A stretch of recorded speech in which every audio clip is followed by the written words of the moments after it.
भाजप नेते आशिष शेलारांचा पहिल्याच मुलाखतीमध्ये ठाकरे बंधूंवर हल्लाबोल. ठाकरे बंधूंच्या युतीचा मुंबईत परिणाम नाही. मामूंच्या लांगुल चालनाच्या राजकारणाला मराठी माणूस उत्तर देईल, शेलार बरसले.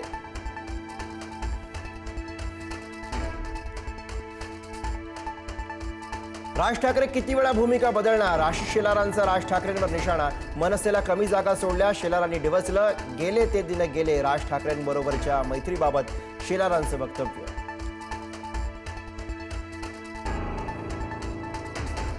SIRला विरोध करणारे ढोंगी. मतदार यादीत गोंधळ आहे असं वाटणाऱ्यांनी SIRला विरोध करू नये. तुम्ही जिंकलात तर सगळं बरोबर, नाहीतर दुबार का? आशिष शेलारांचा काँग्रेससह राहुल गांधींवर निशाणा.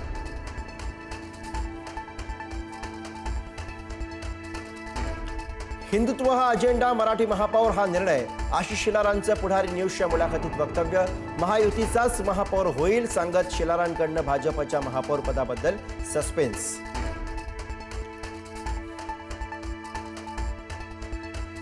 मराठी गुजराती वाद हा बालिशपणा. ठाकरेंना मोदी शहांची भीती का वाटते? आशिष शेलारांचा सवाल. मराठी विरुद्ध हिंदू नेरेटिव्ह हा शहरी नक्षलवाद्यांचा डाव, शेलारांचा आरोप.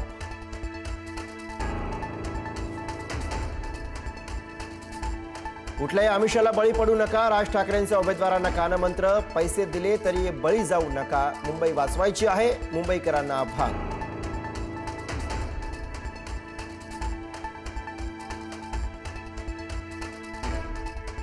महापालिका निवडणुकांच्या निकालापूर्वीच भाजपची 10 ठिकाणी बाजी. कल्याण डोंबिवलीमध्ये 4, धुळ्यामध्ये 3 उमेदवार बिनविरोध, तर भिवंडी, जळगाव आणि पनवेलमध्येही विजयाचं खातं उघडलं.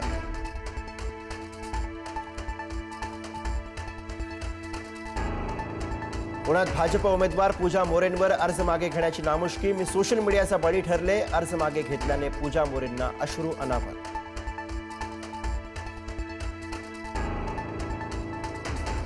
पुण्यात शिवसेना उमेदवारानं प्रतिस्पर्ध्याचा फॉर्म गिळला, तर फॉर्म गिळला नसल्याचं उद्धव कांबळेंचं स्पष्टीकरण. एकाच प्रभागामध्ये पक्षाकडनं चुकून 2 उमेदवारांना AB फॉर्म दिल्यानं वाद.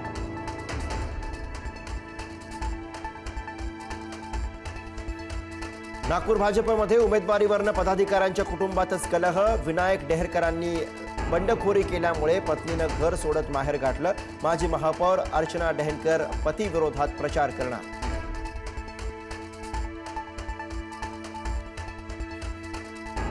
छत्रपती संभाजीनगरमध्ये निवडणूक अधिकाऱ्यानं AB फॉर्म लपवल्याचा आरोप.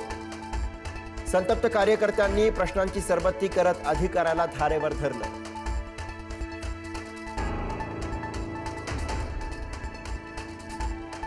मुंबईमध्ये भाजपच्या इच्छुकाने बनावट AB फॉर्म जोडल्यानं संभ्रम. निवडणूक आयोगाकडनं भाजप उमेदवार म्हणून शिल्पा केळुस्कर यांचा अर्ज वैध. भाजपची निवडणूक अधिकाऱ्यांकडे तक्रार.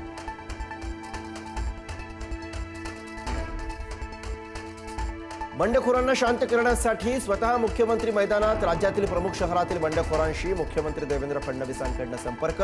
बंडखोरांना राजकीय पुनर्वसनाचा शब्द.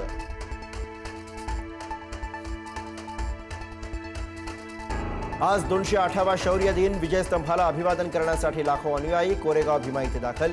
प्रकाश आंबेडकर, आनंदराज आंबेडकर आणि अजित पवारांकडून विजयस्तंभाला अभिवादन.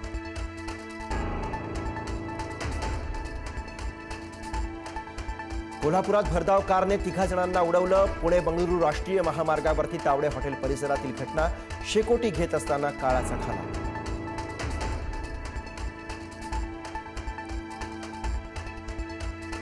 साताऱ्यातल्या कास पठारावरती 400 फूट खोल दरीत कोसळूनही युवक बचावला. ट्रेकर्सच्या मदतीनं युवकाला बाहेर काढलं. अंधारात दरीचा अंदाज न आल्यानं तरुणाचा तोल गेला.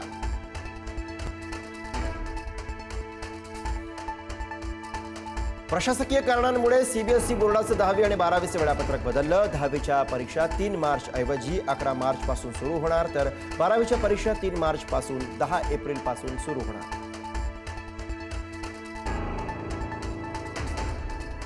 देशभरात नववर्षाचं जल्लोषात स्वागत. देवदर्शनानं नववर्षाची सुरुवात. सिद्धिविनायक दगडूशेठ बाप्पाच्या चरणी भाविक तर शिर्डी, अक्कलकोट, पंढरपूर आणि शेगावातही अलोट गर्दी.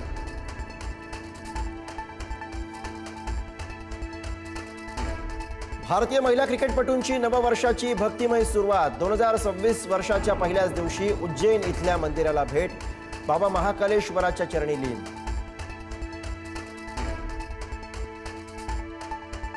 काश्मीर खोऱ्यात निसर्गाची पांढरी शाल. सोनमर्गसह उंचावरील भागामध्ये तुफान बर्फवृष्टी.